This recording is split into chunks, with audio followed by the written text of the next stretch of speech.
All right. So this is a demonstration of the major joint of the midfoot, the talonavicular joint.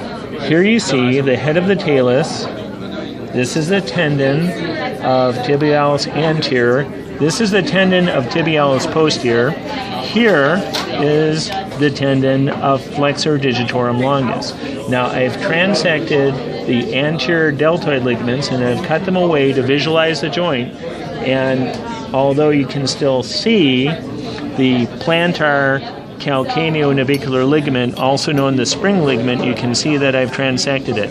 Now, the reason that I wanted to do this demonstration is to show how important the tibialis posterior is to the stability of the midfoot. So I'm trying, as you see, to abduct the midfoot, and even with the anterior deltoid ligaments transected, it's still pretty stable.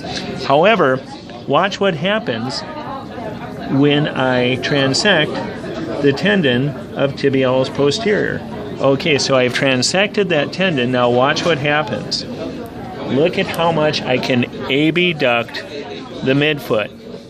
And as you know, abduction of the midfoot is also associated with dorsiflexion of the midfoot. So when this happens, and what usually happens is this tendon, the tibialis posterior, attenuates, then people can get what's called adult acquired flat foot, which is not only a sagittal plane abnormality, but also a frontal plane abnormality, such as you see here.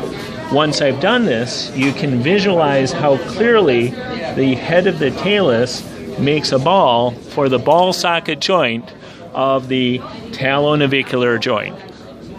Good? Good. Thank you.